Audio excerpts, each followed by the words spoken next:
Good evening, everyone. My name is Stephanie Mehta. I'm the CEO of a company called Mansueto Ventures. We publish Fast Company and Inc. magazines, and I'm delighted to moderate today's panel on preparing for the next pandemic. As you know, roughly one human pathogen emerges every year, and any one of those novel pathogens could have the potential to be the next pandemic. Today, we're going to explore the question of how the public and private sectors can work together to protect lives and livelihoods. There's already some interesting examples of public-private partnership just happening today. Comic Relief US announced a $10 million pledge to the Global Fund, which is the first private organization to announce a commitment to the Global Fund's 7th replenishment. The World Economic Forum continues to support a number of global public-private partnerships, including the pathogen surveillance initiatives. And there's so many other conversations happening here at the World Economic Forum that point to the importance of public-private partnerships, and we're going to explore a little bit of that on the panel today. Before I introduce our esteemed panelists, just a little bit of housekeeping. We will have a little bit of time at the end for audience Q&A, so please use Slido, the Slido app, in order to submit your questions, and I'll see them here on my iPad. And if you are going to use social media, if you're going to tweet or mention this panel, please include the hashtag WEF22. So with that, let me introduce our panelists. Helen E. Clark is Board Chair, Partnership for Maternal, Newborn, and Child Health for the World Health Organization, and she's also the co-chair of the Independent Panel for Pandemic Preparedness and Responsiveness.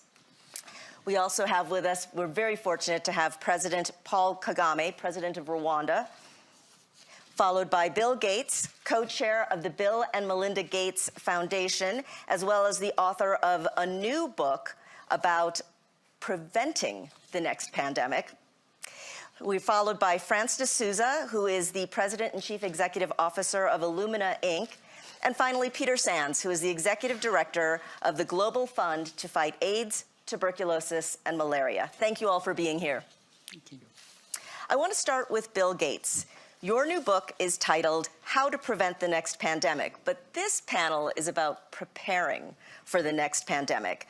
So is the next pandemic really preventable? Well, the ideal is that when you have outbreaks, that you detect them early and you contain them before they go global. Less than 2% of the deaths are in the first 100 days. Infectious disease is an exponential phenomena. And so if you let it run, then it's very difficult to rein it back in. The true exemplars, the variance between the death rates in countries with similar GDPs is quite dramatic. You have almost, a factor of 50 between the good performers and the poor performers, where sadly the US is in that poor performer category. And there's clear things that they did. If those were done early around the outbreak, then you could prevent it from spreading to lots and lots of countries. So that certainly should be the goal, is to not let it go global. And we'll explore some of those very specific things that countries and institutions can do to help prevent the next pandemic. President Kagame, let me ask you, what do you see as the top lessons that we've learned about preparing for the next pandemic from dealing with the COVID-19 pandemic? To begin with, we have to act as if there is going to be a pandemic sooner or later anyway. So we get prepared for that, either to prevent it or stop it spreading, as Bill has just said. But what we have learned, for example, from the perspective of our continent, we have to deal with capacity issues to begin with. We have to have the capacity to test, to treat, to administer vaccines, and so on and so forth. That is number one. Number two, the lessons we learned also show us that we have to avoid to always be dependent on others for things that our lives depend on. So that's why we seek to build manufacturing capacities for vaccines, like is beginning to happen in different parts of our continent. The third would be, if you look at across the continent, we have to, again, work together. We have to put our resources, in which case, continentally, we have the CDC, the African CDC. We also have the African Medicines Agency, and we have to build in their capacity to help all the countries of our continent, 55 countries. The other, I should say, we need really to focus. There is a lot in science and research and technology that we should be able to tap into to deal with all these crises. So we should make investments either in individual countries or again, continentally, and that's what we have been doing and seeking to do. Helen, your independent panel released a report in May of this year, and the title was Transforming or Tinkering? Inaction lays the groundwork for another pandemic, which is very sobering and very blunt. Can you talk a little bit about what is preventing private players and governments from taking the steps that you laid out in your initial reports? So in the initial report, we observed that there'd been previously around 16 different reports, reviews, and commissions on this subject, most of which had never been acted on at all, which is part of the reason why we keep issuing progress and update reports to remind people that there is a good set of recommendations out there. But I think there's always a danger in this area that it falls victim to that cycle of panic and neglect. So we've had panic, right? But the reality is that political resolve to fight COVID is waning. Popular support for measures is waning. You know, people are over COVID. The problem is it's not done with us, but we're in danger of losing this moment for transformative change. And let's face it, people are still dying in significant numbers every day. People are still developing long COVID every day. Low-income countries are horribly under-vaccinated. We've got issues here and now. I think another reason is that the package of things that has to happen is trans-sector, and there hasn't yet been an effort to try and bring together a head of state and government level focus on the range of things that needs to be done. We said this needs a special session at the General Assembly. It needs a negotiated political declaration that brings the different threads together. We're talking not just the WHO and health ecosystem. We're talking the WTOs. We're talking the IFIs. We're talking the wide range of foundations, players in the space. And so a lot of people are doing bits and pieces, but it's not looking like a coordinated push to get transformational change. And again, I really do want to come back to this idea of how we get that coordinated push. But Peter, I'd like to ask you a little bit about the news that was made today. Share a little bit about why it was so significant. The $10 million itself is not the big number, although the Gates Foundation did more than match that number. But I also want you to talk a little bit about why it's important to address diseases like malaria, TB, in the context of this conversation about preventing the next pandemic. Well, first of all, we're really thrilled that Comic Relief US has announced this $10 million donation pledge to the Global Fund's 7th replenishment. Comic Relief has been a long-standing partner of the Global Fund, so it's great to see them recommitting to the next phase of the Global Fund's work. And as you noted, the Bill and Melinda Gates Foundation has kind of double matched it, bringing it up to 30 million. So thank you, Bill, for that. And this is our first private sector pledge for this replenishment campaign. Now, 30 million is a great start. The target is 18 billion, so we have a little ways, a little ways to go. But it is incredibly important to have significant private sector engagement in the way the Global Fund works, both from a financial perspective, because quite frankly, development assistance for health budgets aren't going to meet the total requirements of all the needs that we face right now. But also because the private sector brings a set of capabilities. You know, we have partnerships with tech companies, with Coca-Cola on last mile distribution, all sorts of different partnerships. So it's not just the money, we like the money, but it's what comes with the money in terms of private sector skills and expertise. You asked about the link between AIDS, TB, and malaria, diseases like that, and pandemic preparedness. I think the starting point is that actually people don't really like thinking about pandemics. I mean, most of us want to wish COVID-19 over. Nobody's told the virus that, but the general attitude is that it's over. And what we've seen in the past is the public and political interest in investing against pandemics wanes really, really quickly. So if we want to sustain it, we have to do it in a way that actually delivers for people.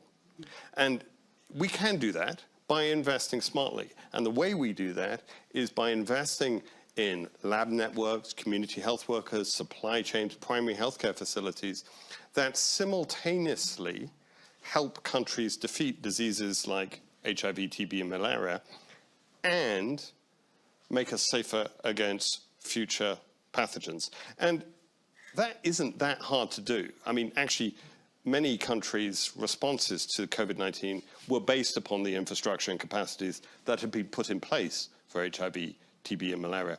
I think we just have to be a bit more intentional in investing in multi-pathogen capability, in surge capacity, so that we do achieve those two objectives at once. Francis, can you talk a little bit about the role of innovation in helping us prepare or prevent the next pandemic? Sure. You know, we've recently just crossed over 15 million deaths associated with the pandemic, and that the extreme suffering of the pandemic has really challenged scientists and physicians and technologists to deliver innovation to combat the pandemic. And as we look back on this period, I think we will, we'll recognize just the amount of breakthrough innovation that has happened over the last couple of years on many fronts. On the sequencing front, for example, which is a technology that companies like Illumina provide, which, we provide machines, you put in blood or saliva or plant material, we'll tell you the DNA in it. What's happened is over the last few years, the price of sequencing has dropped from $150,000 a genome in 2007 to $600 a genome today. So over a 99% drop in the price, and we've publicly committed to taking it down another 80% in the next few years. What that's enabled is us to deploy sequencing around the world. And we've started to see that pay off in a number of ways.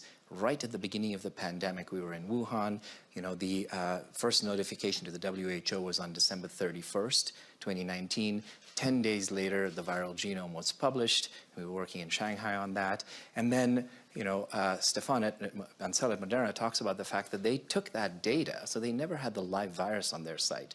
They used the genomic data coming off those machines to launch their vaccine development program. And then since then, we've seen sequencing now deployed around the world. Over 190 countries now have sequencing data on the virus in their countries. That's allowed us to watch and track how the virus is mutating, how it's spreading, and that informs whether the tools we're using, like diagnostics or therapeutics or vaccines, are going to hold. And it also helps us make policy decisions around, well, should we do a travel ban because we haven't yet seen local spread, or is it too late to do that? Now, there's still more work to do, and while we have the components to prevent, the technology components to prevent a future pandemic, we now have to do work on the policy. I'll give you an example. When South Africa and Botswana raised the alarm about a new variant that they'd noticed, the knee-jerk reaction from the United States and Europe was to immediately put a travel ban on them. So instead of rewarding them for identifying a new variant that, by the way, was already circulating in Europe, the reaction was to punish them. And so we need policies in place that say, look, if a country identifies a variant, we need to help them. We need to do a surge of vaccines or therapeutics or testing. We need to help them financially and make it safe for countries to report that they see a virus emerging.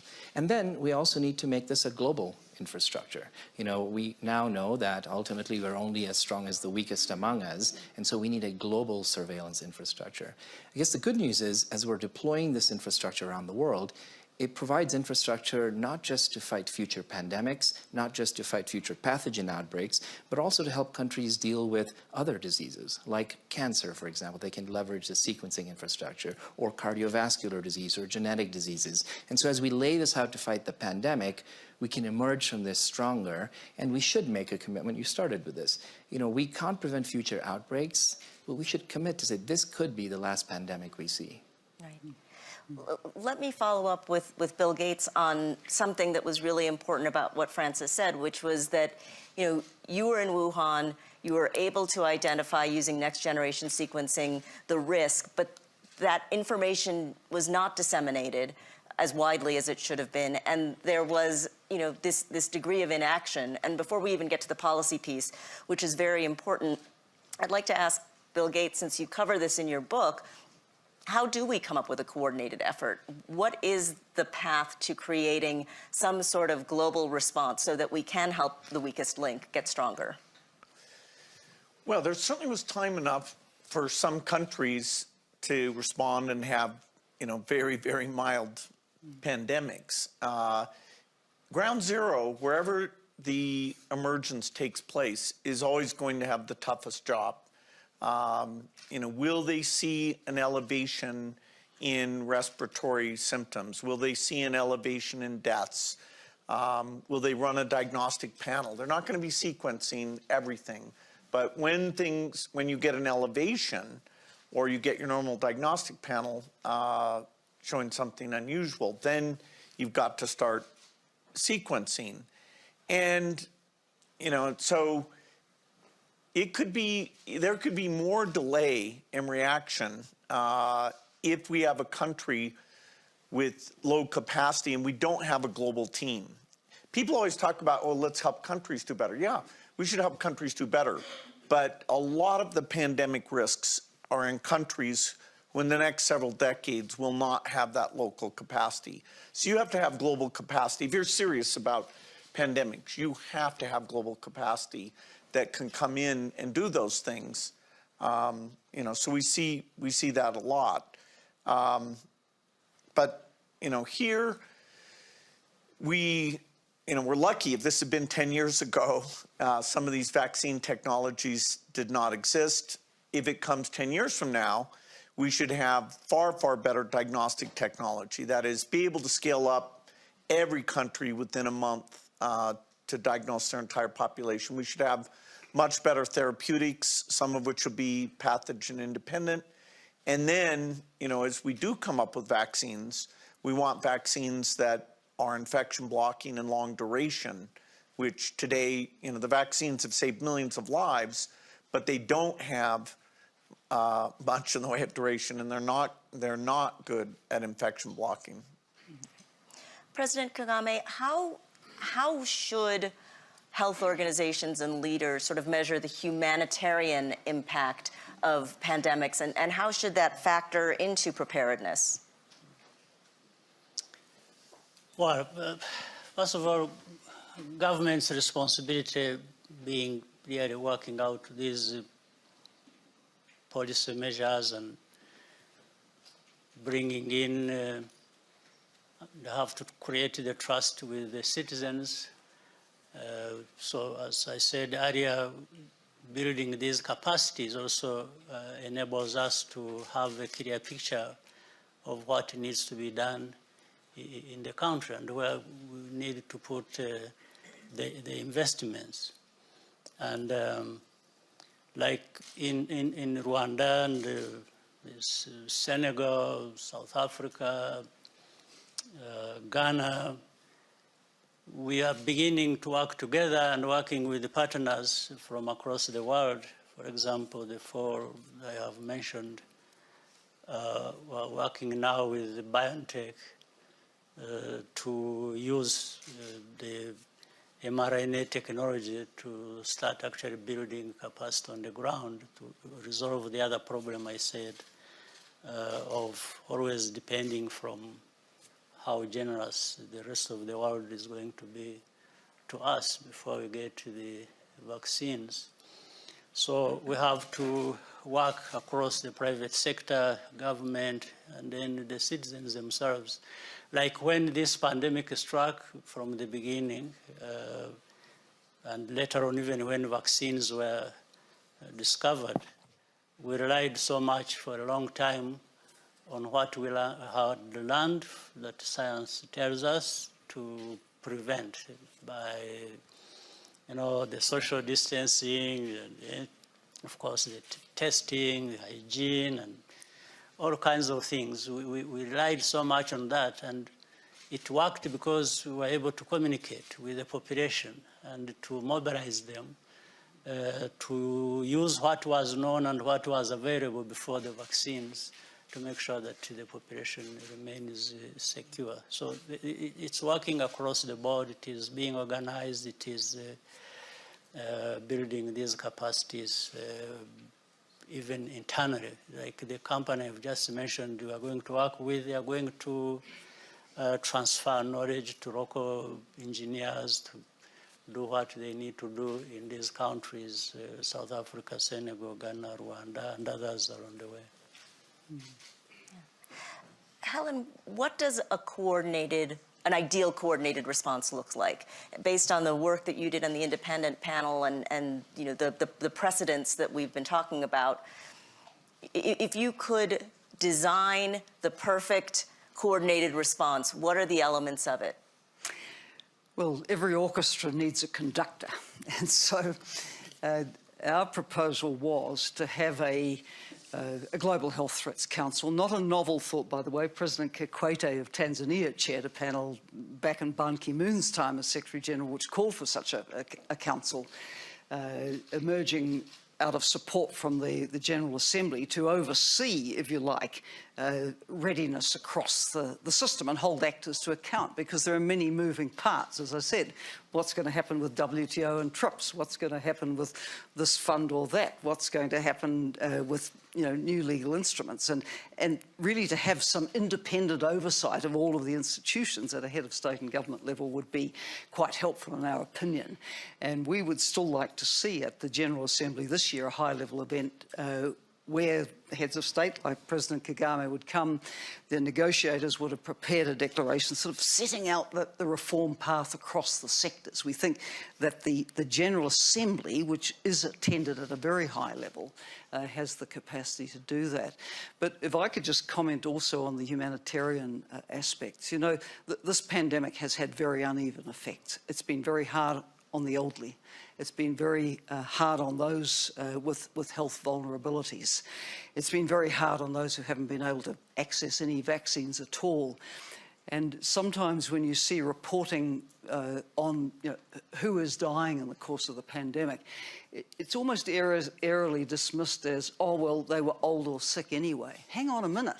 I have a dad who's 100. I don't want him dying of COVID. He's not ready to go. And I think, we really have to come back to our human values here. We have a responsibility to protect our populations. We have these huge health inequity issues of the undernourished, the immunocompromised, all sorts of health inequalities. And we have left a lot of people very, very exposed, by a range of suboptimal national responses, and then the inequality of vaccine and therapeutic rollouts. Peter, in addition to funding partnerships, you've also struck some really interesting partnerships with corporations. For example, I think you've got a deal with Pfizer. When it's not a financial contribution, but a contribution in kind or a letter of intent, can you talk a little bit about how those kinds of public-private partnerships can work? Well, obviously, as a big procurer of diagnostics, therapeutics, oxygen, all sorts of medical tools, we have a range of supply partnerships with different manufacturers. The one you referenced, on Friday we announced a letter of intent with Pfizer around the new oral antiviral.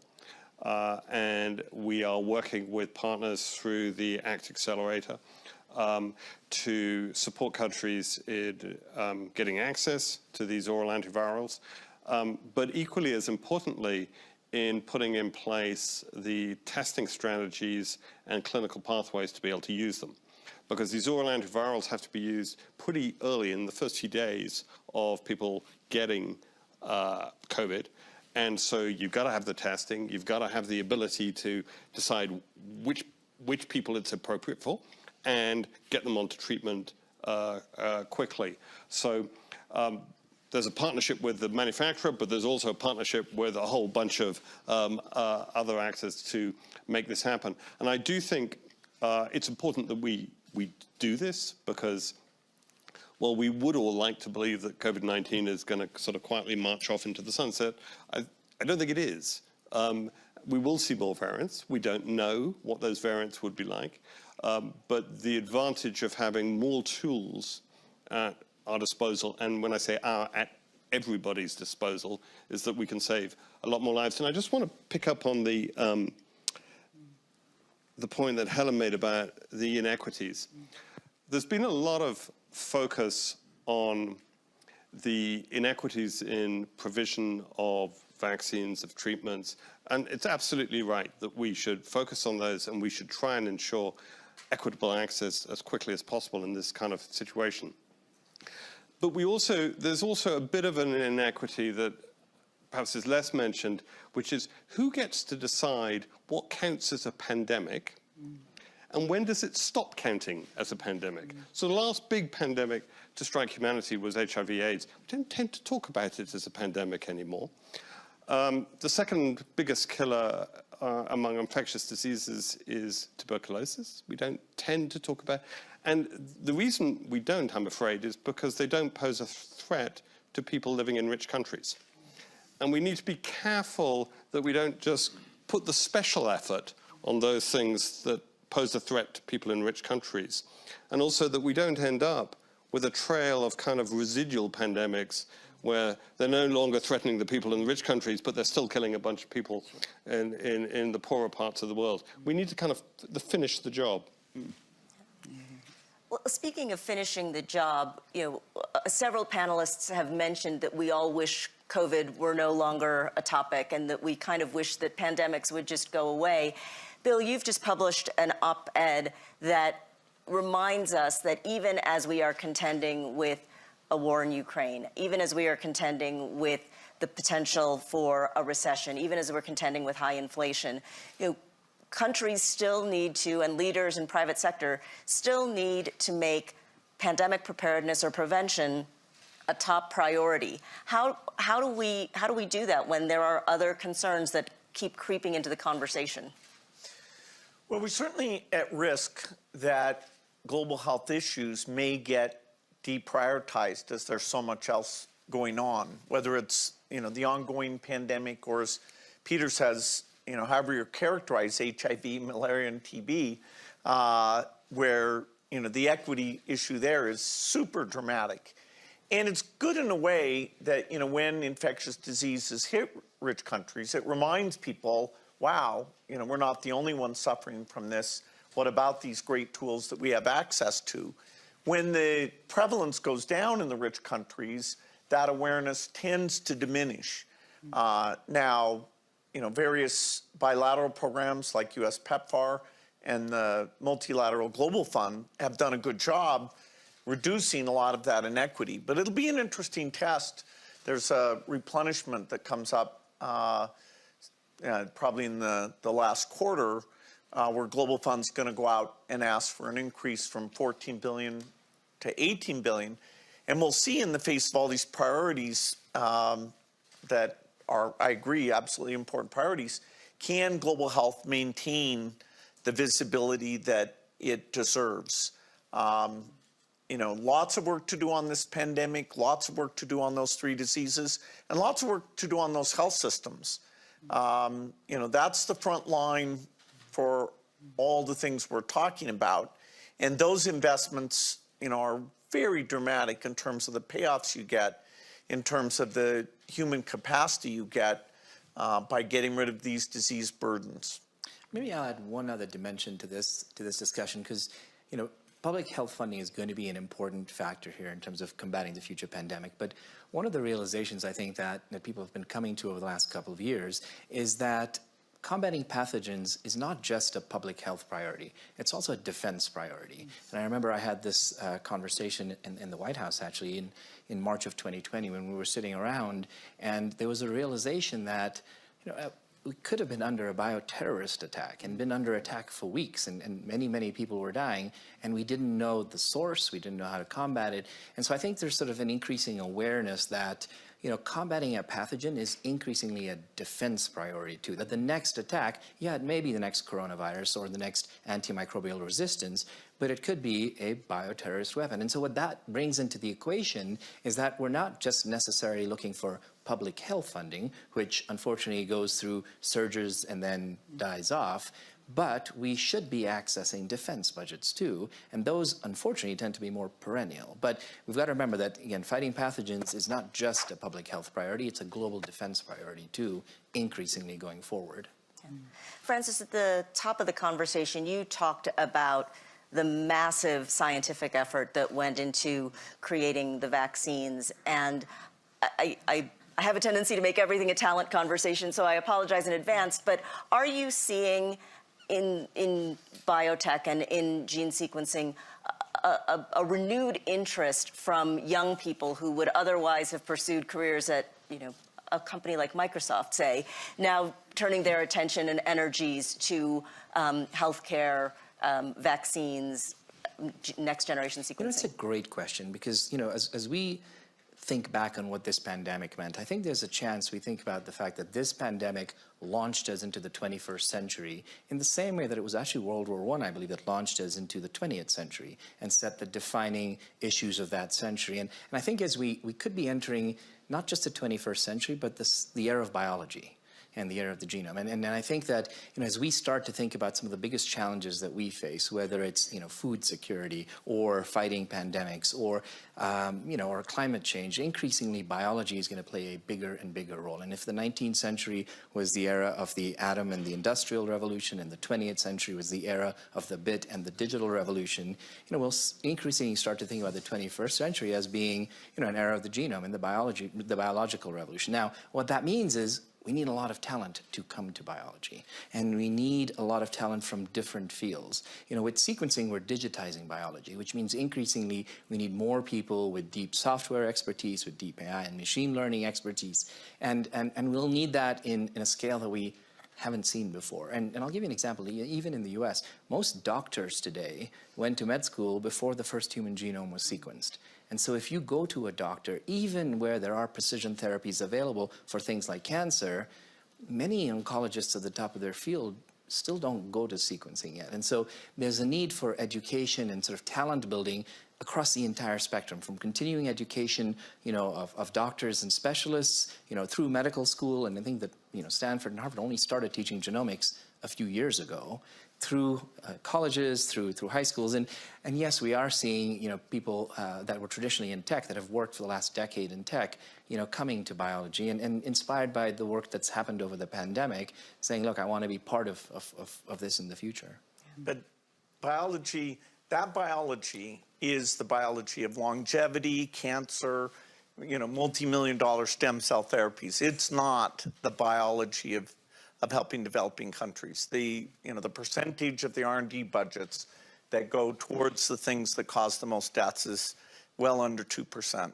So there's a little bit of a mismatch of what the excitement is, N=1 type. Yeah, and we need to change that. I mean, absolutely, the priority going forward has to be much more around the needs of the developing world. We cannot have this biology be, a tool for the wealthy. And so we saw that in the pandemic, and we saw how we all have a vested interest in fighting this together. And then it doesn't matter if we fight it in the rich countries, because it'll just keep mutating and coming back to attack us. Also, we're realizing that we need the diversity of genomes to really come up with the best therapeutics. And so, for example, today, the genomic data sets are woefully underrepresented in terms of African genomes and Asian genomes, and we realize that's creating, poorer therapeutics, poorer diagnostics. So there's, I think, a need to make sure, as Bill said, that, the way we spent our R&D in the past is not the same as we spend it in the future. We can't be creating these multi-$100,000 immunotherapies, to fight cancer that'll never make it into the developing world. Well, let me go back to you, Bill. You're an investor. You're somebody who cares deeply about innovation. How do we incent innovators to focus on biology for the underserved market? Well, markets work for lots of things, but markets do not work to incent investment in malaria eradication or TB vaccination.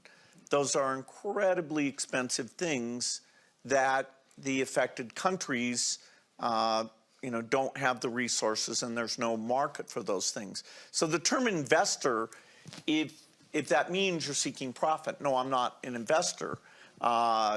If it means trying to improve, the 300,000 kids who die every year of malaria, then yes, the metric is always going to be lives saved. And, the greatest underinvestment is still in infectious disease. As we make progress there, we will want to move up and do non-infectious disease, non-communicable disease, NCDs is the term people use. And some of those, the therapies are getting cheap enough now that they really are suitable for going global and making them available for everyone. But we still have a lot left to do on infectious disease, and the generosity of rich world governments is very important for that.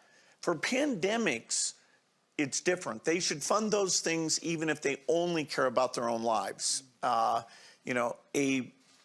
Insurance policy that costs a few billion that fairly often will save you trillions of dollars is a very, very good deal. So we shouldn't take the budgets of the, helping out developing countries and divert that for a pandemic. Pandemic money should come from health spending, or just however you think of protecting your citizens, while we continue a high level of generosity for the unique conditions in developing countries. Peter, you look like you want to get in here. Your body language is... I just wanted to agree with that point, which was that if better pandemic preparedness for the world as a whole is at the expense of the lives of the people in the poorest communities, that's not a great outcome. We need to achieve both. We need to do both simultaneously. But I also wanted to pick up on your reference to talent. I think one thing we have not done well in the global health community is come up with the equivalent of what the climate community did with green jobs, of making investment in the people who do things around climate adaptation mitigation into a positive.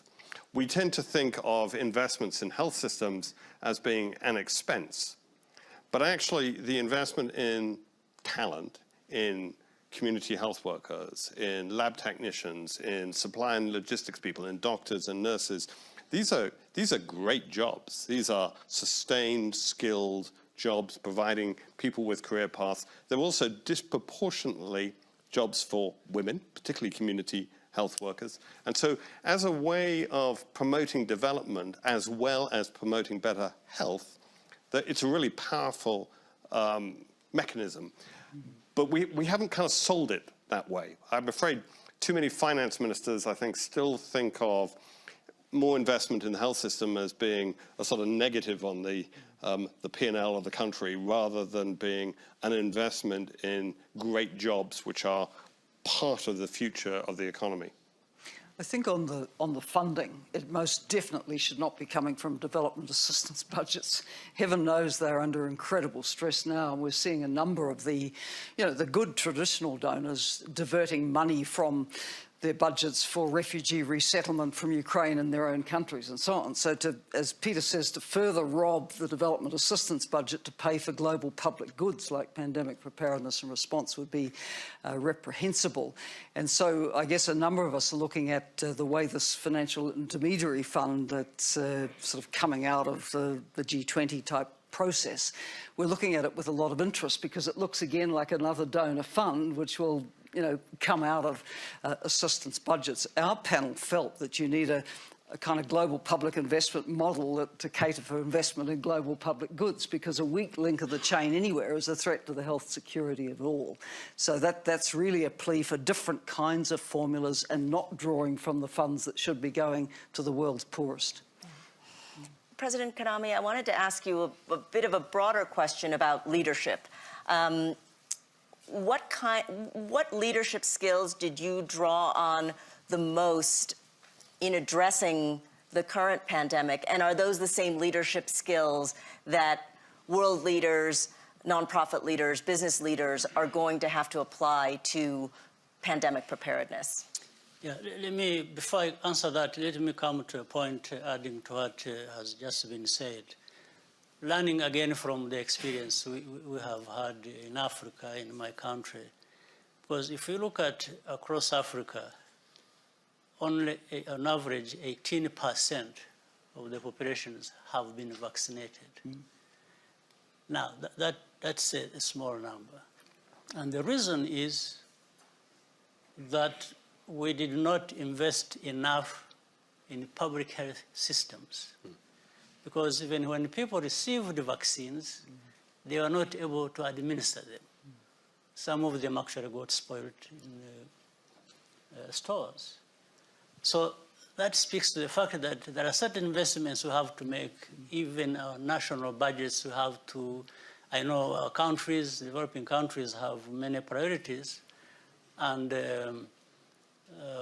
but health, investing in health and health systems must be one of those priorities. So that I wanted to mention that. So back to your point, the leadership qualities, I mean, some of these things. In our experience in my country, in Rwanda, we have been hard-pressed to find solutions for many problems that have come almost at the same time. And in fact, we've not been able sometimes to identify which is a priority and which one is not. So everything is a priority. So you have to think about this, as well as looking at the resources available, many times limited, but the people that must be served must be part of that solution when you are thinking about the outcomes and where you want to go. So the leadership that is therefore required is to understand the problem specifically, but how do you even introduce the efficiency, that prioritization as to what needs to come to be in place first before you get to another, even in such a difficult situations, and being driven by the outcomes you want, but also being able to measure at every step, what are you doing? Does it need to change at a certain point? Do you need to do things differently and therefore, or continue the other one and do it better? So it's a broad question, but leadership has to be there. It has to be confronting the problem without excuses. So some of us have learned this hard lesson from dealing with these difficult problems of our society. And that is Rwanda, but it is similar to many other parts of our continent. So, but there is no finger pointing, there is no blame here. You just take it as your own and bring together all the resources, human, financial, others, and see what can do. And the best thing is that now the world has all kinds of tools. There is science, there are people who are going to help. And thanks, for example, the innovation of the world putting their global fund, then there are philanthropies who want to help, who are driven by, the outcomes that we want. So it's an interplay of so many things. There are a range of leadership styles shown during the pandemic, and without doubt, I think the best responses came from those leaders who followed the evidence and the science and didn't engender distrust and cynicism about it among their publics. Secondly, on the basis of that, communicated clearly with their publics, including being honest about what we didn't know, because we didn't know much at all initially. And thirdly, had empathy, that this was about people's lives, and they were going to do whatever they could. And people, the leaders who put, health and well-being first also tended to get the best economic responses, because if you have a society that is fearful, that's not good for an economy either. If you have a society where people are falling sick unnecessarily because you haven't put in place the most basic public health measures, that's not good for the economy. So, there were good examples across male and female leaders of these kinds of attributes. The women overall did pretty well. A lot of the men did well as well, but some did very badly. Well, I just, to repeat what you just said, Helen, following the data, admitting what you don't know, and showing empathy just seem like good leadership skills, full stop. Exactly. We do have time for a few questions from Slido, but before we go to that, the word innovation has come up a number of times. Bill, you have a chapter in your book dedicated to innovation when it comes to preventing the next pandemic. What do you see as the scientific, technological, process innovations that need to happen as part of this broader conversation about pandemic preparedness?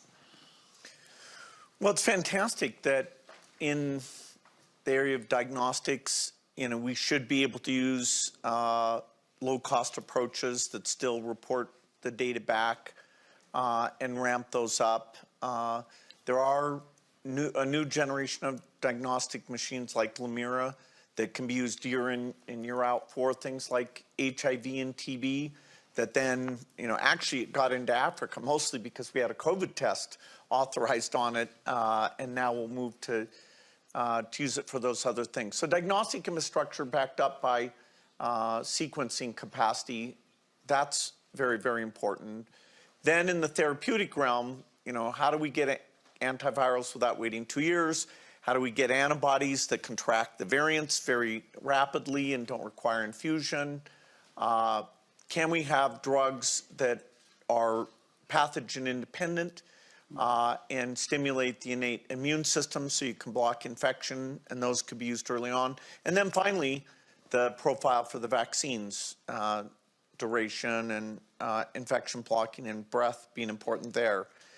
So that's probably tens of billions, but beneficial to so many diseases. mRNA has some great characteristics, so if we can add these other features in, that, it's a good chance that will be the solution for HIV and malaria. And, we can probably move faster to develop those vaccines than using any other technology.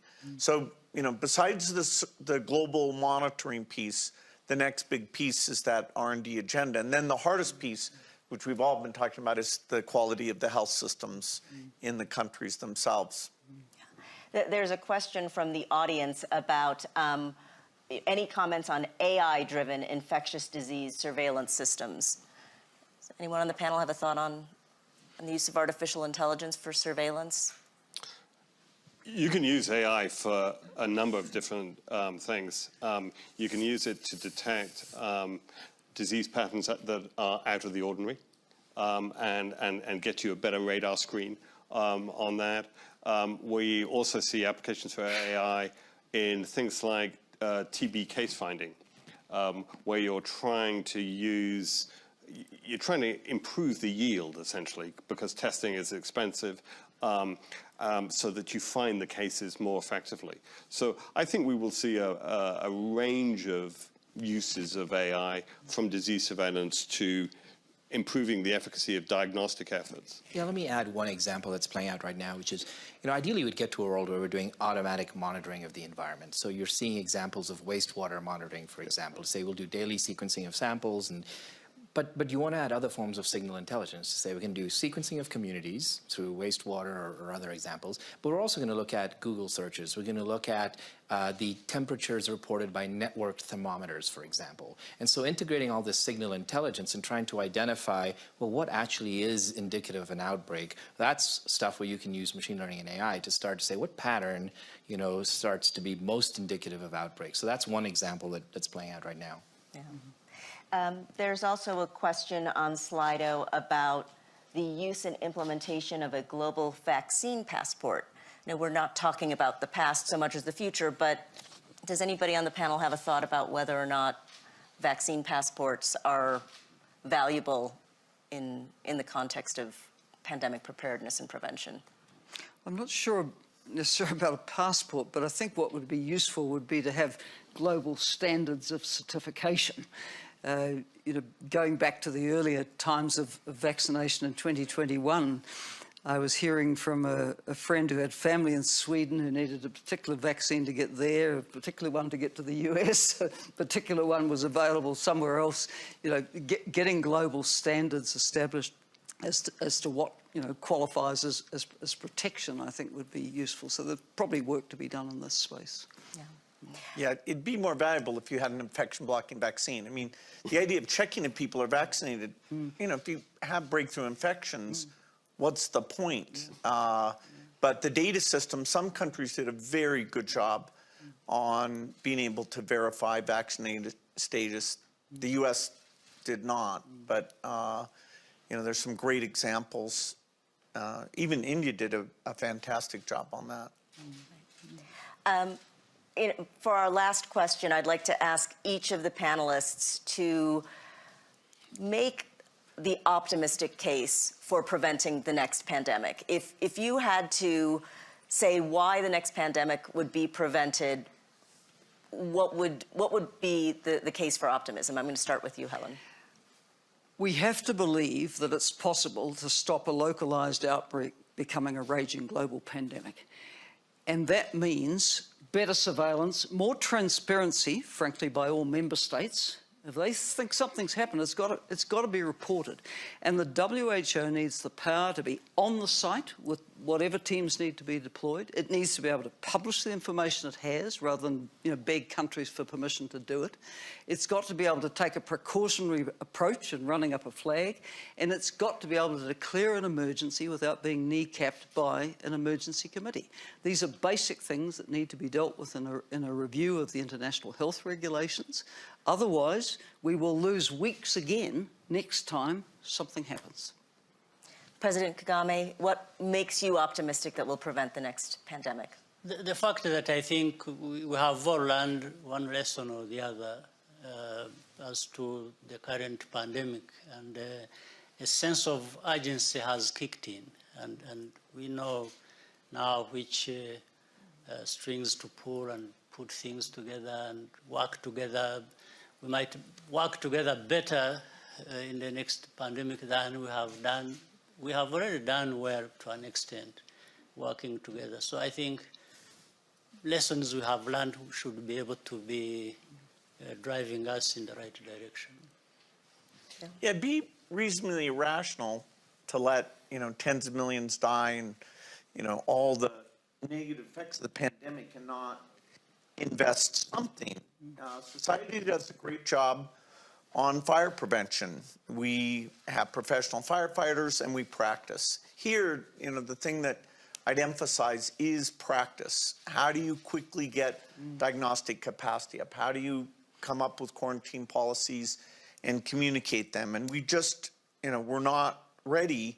There's a strong correlation between the countries that had some risk of SARS-CoV-1 as being the best performers, and you can directly map that to the quick action they took. So between the room for innovation, the scale of the tragedy, I think we will. We're a little distracted right now, so getting the debate going is happening slowly. That's why this panel is so important, is because it needs more discussion about exactly what form it takes. But, you know, I think this one is not super expensive compared to the benefit.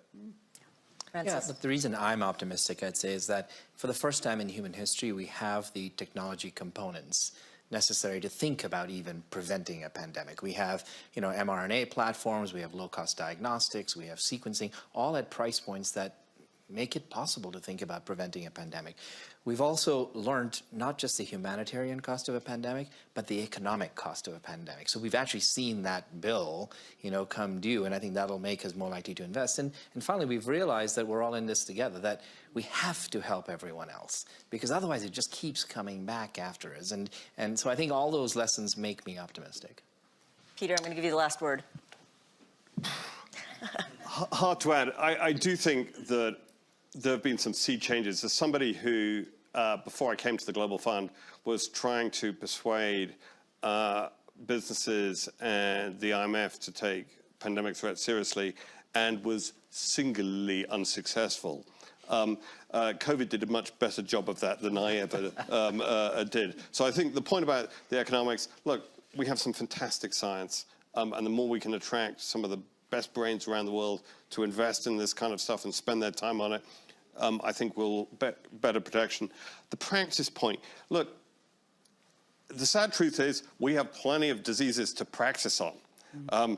Muscles used are far more effective than muscles left idle, and by turbocharging the fight against the infectious diseases that are killing people now, we can protect people far better from the infectious diseases that might kill all of us. Well, I'm glad we were able to end on an optimistic note. This has been a tremendous panel. I want to thank everybody, Helen, President Kagame, Bill Gates, Francis D'Souza, Peter Sands. Thank you all.